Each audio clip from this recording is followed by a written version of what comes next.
Good evening, everybody, and welcome back to Sleeping Smarter, the one podcast where you go to sleep smarter than you just woke up. Today's topic, Preimplantation genetic testing and its effect on society. Today we'll be talking about PGT, Preimplantation genetic testing, as well as PGE, Preimplantation genetic editing. Both can be used in tandem, but as we will soon see, not always. Both of these are still new emerging technology, but when used, especially when used together, will create a very slippery slope that can ultimately lead to eugenics, which within of itself will cause great societal divide and even more problems in the class system. A modern misconception about our current medical abilities is the omnicompetence of medicine, that being it's all-powerful. Doctors are still unable to vaccinate the entire world against every single disease and illness, and they are unable to cure or even treat every single illness. Some of that might be tossed up to a supply chain issue in some third world countries, it's very much the case. However, even then, we still have fields of medicine that are yet to be fully understood. In 2003, after 13 years of global research from multiple different collectives around the world, we successfully mapped out over 99% of the human genome. Dr. Francis Collins, the head of the project in the United States, stated in an interview in 2003, "You can think of this as the high throughput phase of human sequencing. The fact that it's yielded up to 99% of the gene containing DNA at this level of accuracy means that almost everybody who is looking for answers from the genome will find it in the most final form they could have ever dreamed of." End quote.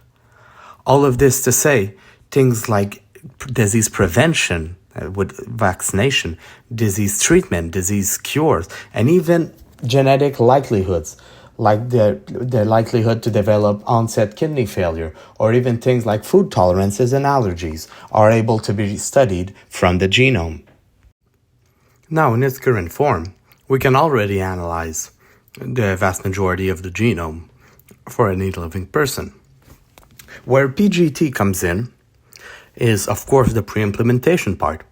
When coupled with in vitro fertilization, it is possible to have a full genetic screening prior to the insemination, and thus be able to prevent those diseases from spreading and detect abnormalities before seeing the diseases or its effects or the abnormalities. The morality of this practice is still discussed, as it still has some serious medical benefits. But, as we'll soon see, it can also be used for non-medical reasons, such as for non-medical sex selection, or even things like design your babies or save your siblings. Now, they will be discussed in much more detail later. It also raises the ethical implication of the value of life, and the moral value of the embryo at each stage in development. Of course, this technology is not inherently evil. It's not inherently wrong. No technology is. It's always the applications. Now, this technology has the potential of altering mankind's future and a social system it built, which is why it should be treated and regulated as such. Before discussing the moral contents of PGT, one must first understand the context behind the procedure and its different uses. Every cycle of PGT, and PGE for that matter, must be gone through with in vitro fertilization. And for our purpose, we're not talking about turkey baster babies, we're talking about the medical term of in vitro fertilization, which is going to be defined by Dr. Brezina in 2013 as the administration of injectable gonadotrophins to women. This process induces controlled ovarian hyperstimulation in which more than the usual number of ovarian follicles are recruited and matured. The oocytes within these follicles are then surgically harvested and inseminated with sperm outside of the body.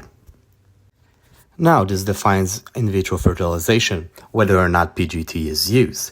The difference here being if PGT or PGE is used, prior to the reimplementation after the insemination, the gametes, or the zygotes rather, are tested for various medical conditions.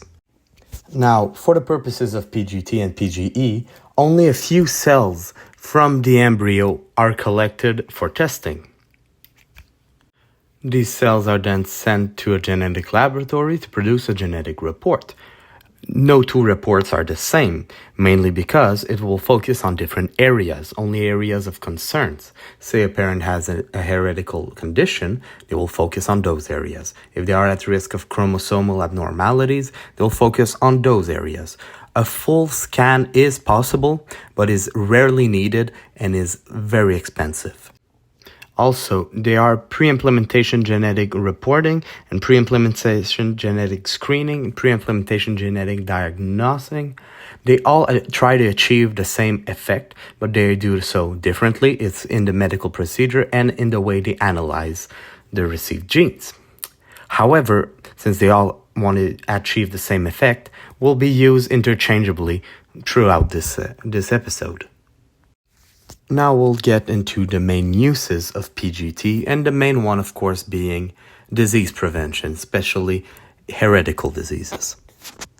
The choice to birth a child with a known incurable disease is a hard choice for every parent, and will come with enormous consequences, whatever that choice might be.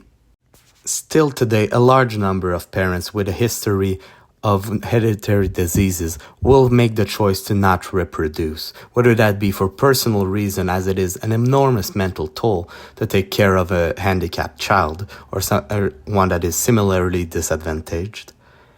It is also a financial strain on them, and in lower income areas, it is something that needs to be considered. In this sense, PGT offers an alternative for the parents. It allows them to have the guarantee that the embryo that will be implanted is, first of all, viable and is at a very low risk of developing that hereditary condition. It also gives the peace of mind that they did not voluntarily pass down medical conditions. A lot of these medical conditions will only be relevant later in life. Things like cancer or early onset kidney failure are not going to be noticeable until a few years on. And even things like tendencies to chronic pain can all be avoided with PGT. Now, on first look, the success rates for PGT will seem low, as approximately 28% of the egg collections are successful, according to Dr. Theobald in 2020. This number would be a larger deal if not for the fact that most women are able to have more eggs retrieved after 4 to 8 weeks, giving us an average of 5 to 6 egg collection before having a successful one. Of course, this becomes a commitment of regularly retrieving eggs to make sure that one is successful, but it pales in comparison to the commitment of having a child. Another important use of PGT is the prevention of aneuploidy.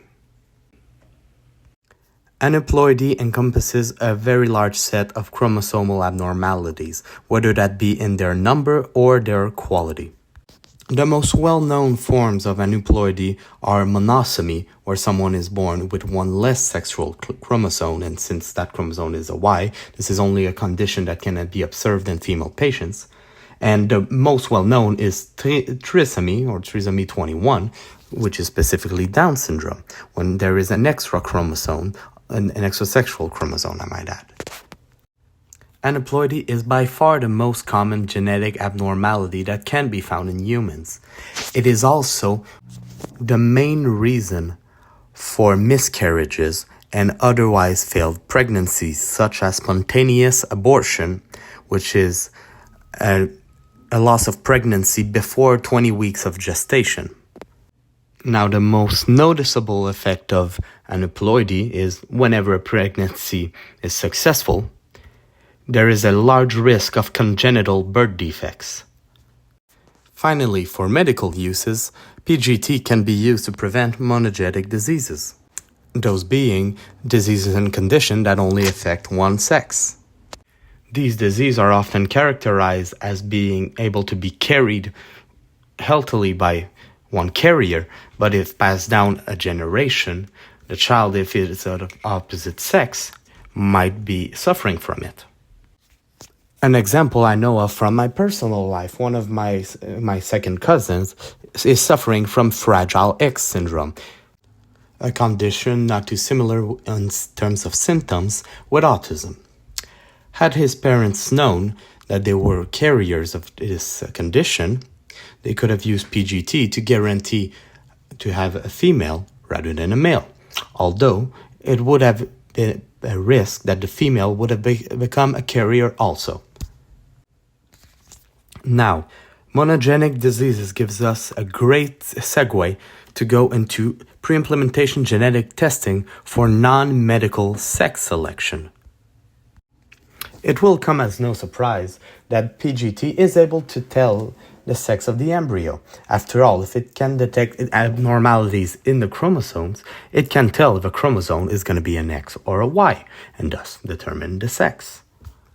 It can be very useful, as we just saw, with the prevention of monogenic diseases. But with this same technology, it is not hard to see how it can be used for non-medical sex selection. Now, non-medical sex selection can occur in multiple contexts. One of the more common reasons, according to Dr. Hank and Kohler in their 2000 study, is gender diversity within a family. They claim that even societies with pervasive son preference, many families consider it important to have at least one daughter among their children.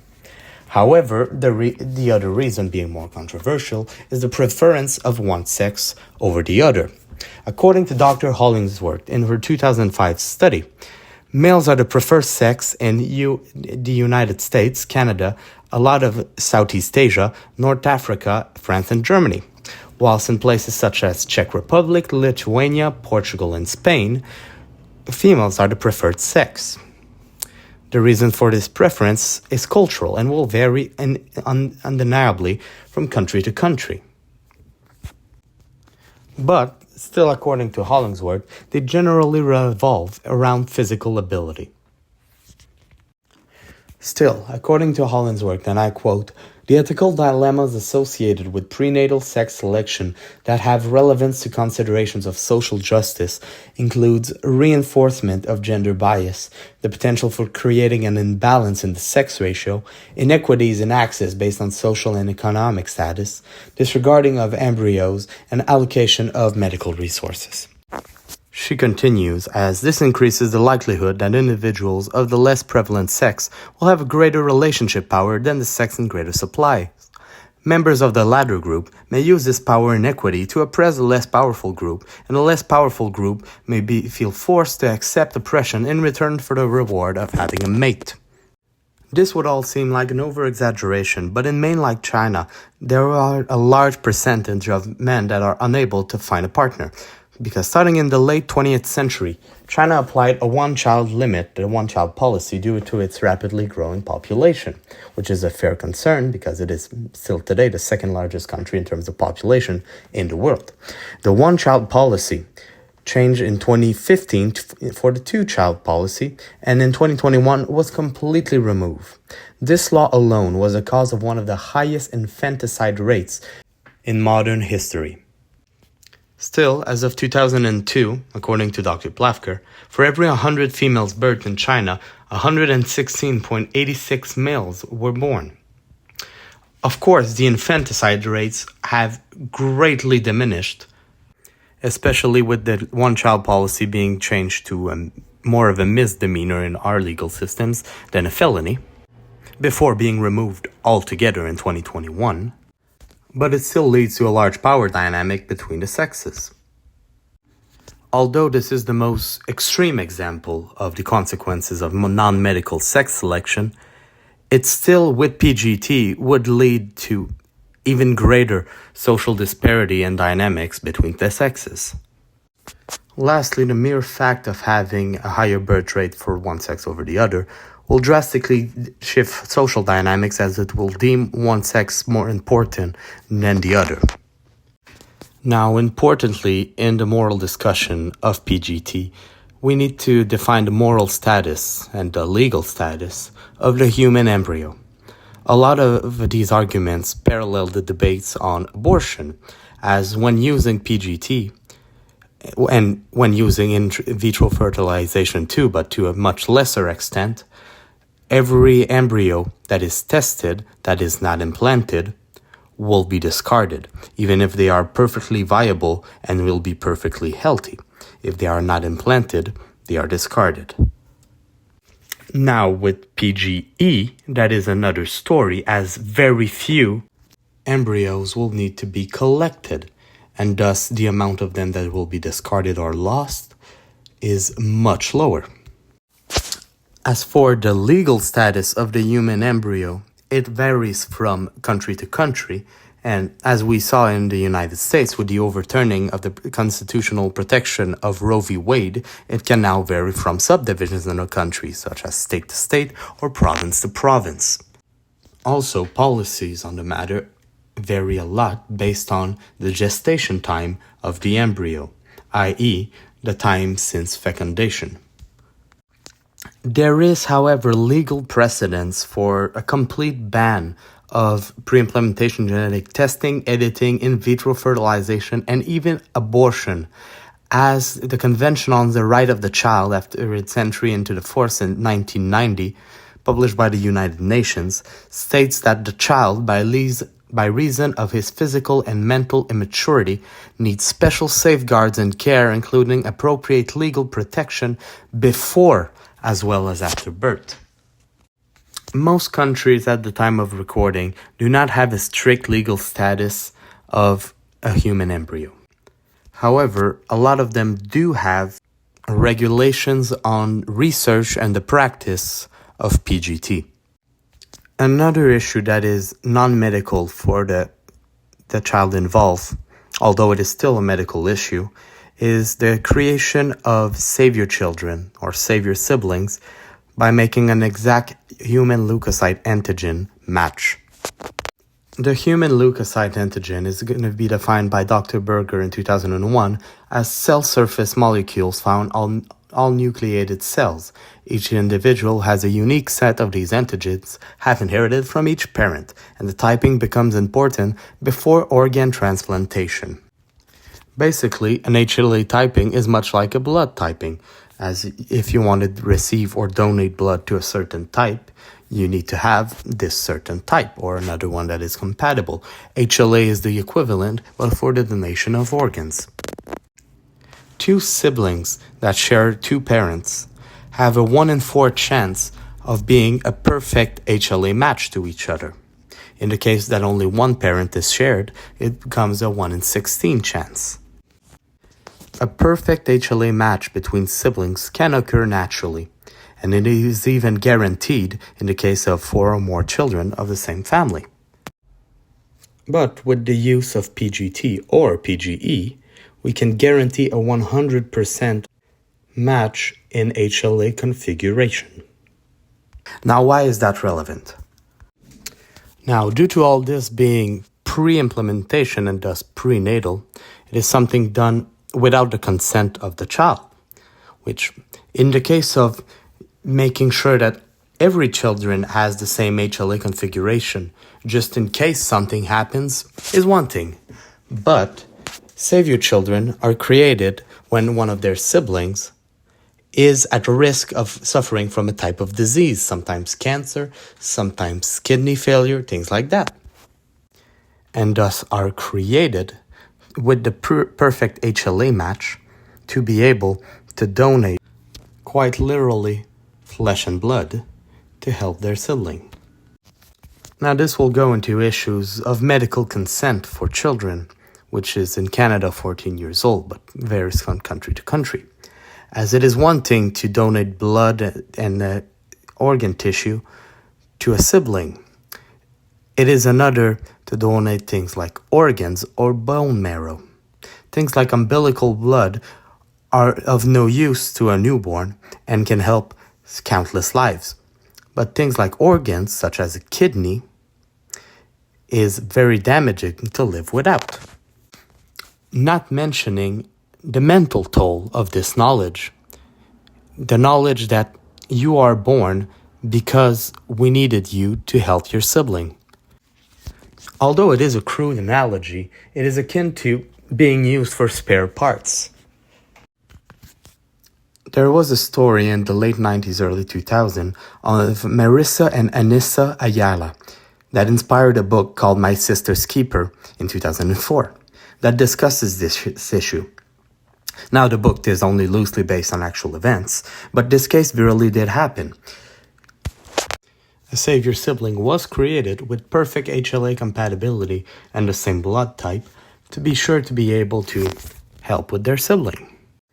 This child could not consent to this, and even at a very young age was probably unaware of the reason for all the medical practices and the extent of her medical record.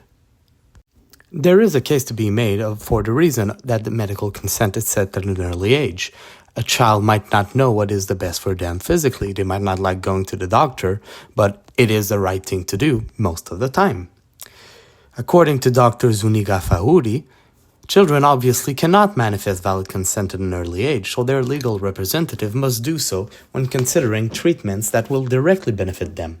However, medical interventions that do not provide a direct benefit to the child are harder to justify. This falls into a gray area because it directly benefits a child, just not the child that is being treated.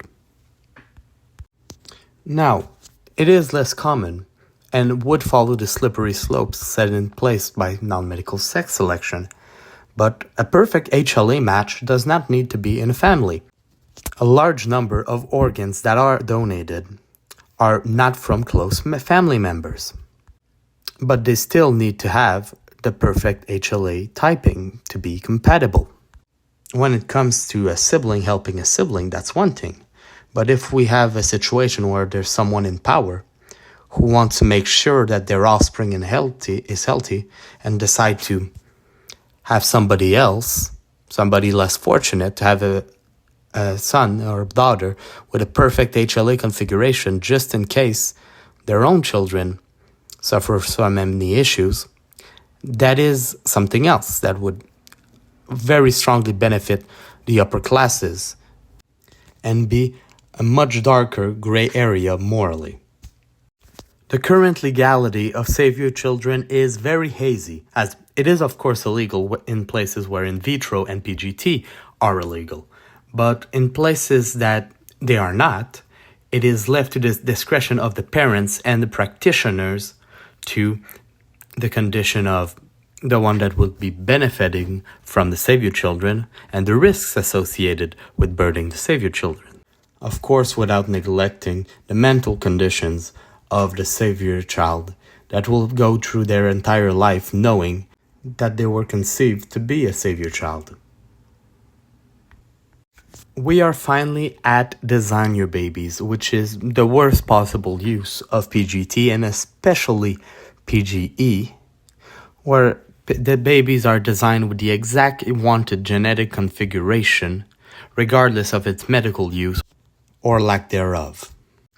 According to Huey in 2011, the ability to select gender and HLA compatibility will raise a concern about a slippery slope to use PGT to select desirable social traits such as body height, skin color, intelligence, athleticism, and overall appearance. In short, PGT can be made to serve a eugenic agenda by genetic enhancement and can potentially be extended to produce designer babies. For this episode, we will be defining designer babies as any use of PGT or PGE for non-medical reasons. I'll be referring to cases about athleticism and overall physical ability as gene doping or genetic doping. In those cases, the potential for developing our next top athlete could begin their training even prior to birth, and in this case, prior to implantation. There is certainly a case to be made about non-vital conditions, things like cleft palate or clubfoot, that will obviously affect a child's life and their development, but it is much less likely to be deadly or otherwise dangerous. These cases would technically fall under designer babies, but for our purposes they are still a medical reason, as it will negatively affect the person born with them. But as stated by Carpin and Savell in 2014, we are not concerned here with whether John Willie will have weak flat feet or weak arms. We are concerned with whether he will be born with some sort of disease or deformity that will handicap him completely and utterly. In other words, we are concerned here with the quality of life. Now, the legal definition is unclear for what this quality of life is, as obviously a child with a cleft palate will have trouble with consuming milk, whether that be bottle-fed or breastfed. It's much harder with a cleft palate, but that is still not a vital condition. And with no legal definition, or very unclear legal definition, there is no definition of what constitutes a serious handicap or a serious medical condition, which can lead parents to having complete control over the appearance of their children. As it's just as easy to change genes that prevent aneuploidy as it is to change genes for eye color, hair color, height, and things like that. Now, this is less relevant in PGE, but if we consider solely PGT, the amount of embryos that will be discarded with non-medical sex choice with the exact genetic makeup that parents wish would lead to a devastating waste of embryos. And even the creation of the designer baby itself is a gross misuse of medical resources, a lot of man hours and a lot of equipment that could be used for a more important cause, such as the delivery of other babies and even surgical procedures that could detect abnormalities or other diseases in already living patients. But, as with the case of the allocation of resources, they can be circumvented with enough money. This would lead to rich parents being able to have their private medical consultation in order to be able to create a designer baby. Now, our final stop at the end of this slippery slope is the potential of eugenics. Now, I'll be quoting directly from Francis Galton, who is credited with the creation of our modern form of eugenics. He defines eugenics as the science that deals with all influences that improve the inborn qualities of a race, also with those that develop them to the utmost advantage. End quote. The most well-known example of eugenics was the occupation of Germany by the Nazi Party. Adolf Hitler, who strongly believed in Francis Galton's theory, and thus adopted it when he came to power and he ruled Germany. Now, these policies were completely archaic, outdated, racist, and anti-Semitic. There's no denying that. However, they were also archaic and outdated in the information that they shared. The knowledge of genetic human makeup was not fully yet understood, and importantly, they did not have the knowledge on recessive genes. Your genetic makeup is mostly characterized as a genotype and a phenotype. A genotype is the actual genetic makeup, whereas the phenotype is what you can see. For example, you have the phenotype for brown eyes. I can see brown eyes. You can have two dominant genes or one dominant, one recessive. Since brown is dominant, we're going to see the dominant one. However, with recessive genes, you can carry them and you can have them while still displaying the dominant gene. And thus, for the case of the Aryan race that he was trying to create, it was impossible, as with no knowledge on recessive genes, it would have been much harder to track who had, let's say, blue eyes and blonde hair, and it would be even harder to guarantee that it would not pass to another generation. And maybe it wouldn't, but there would still be a carrier, and it would pass to the next generation. However, today, a full totalitarian government would have the power, with PGT and especially with PGE, to create an Aryan race. On a side note, I do not believe that a totalitarian government would want to have an Aryan race, as genetic diversity is very important for the survival of a species, especially when diseases are spread.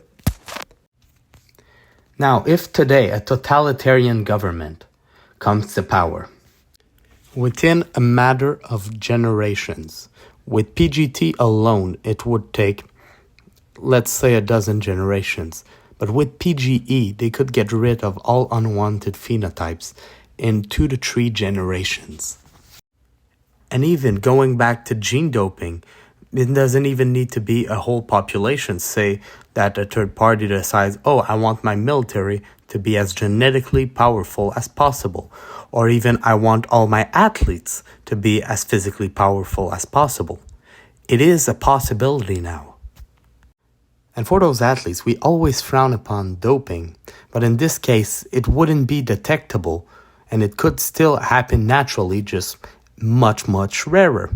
So it would lead to a country with more resources to be able to always have the better athletes. It is very easy to agree on the benefits of pre-implementation genetic testing, the guarantee of not passing on hereditary diseases, preventing chromosomal abnormalities, and even drastically reducing the risk of miscarriages. It is a technology that has enormous potential. However, it is also true that this technology, in the wrong hands, can be used for genetic doping, for eugenics, for non-medical sex selection, all of those being directly harmful to societal balance and equity. We must first define a rigorous legal definition of what is a serious condition or a serious handicap and stick to it to prevent the modern wave of eugenics, as well as defining the legal status of the human embryo and reviewing the laws on the medical consent that can be given by children. Proper guidelines will need to be set and monitored all surrounding this practice, as designer babies could be made, as savior children that are only used for spare parts could be made, as it could lead to eugenics. There's 2 sides to every coin, and we want to make sure it always lands on heads. It has equal potential to save and end lives, and thus must be treated as such. And that will end our episode of Sleeping Smarter. I hope you go to bed tonight feeling smarter than when you woke up. Have a great day. If it's your birthday today, happy birthday. And remember to like and subscribe.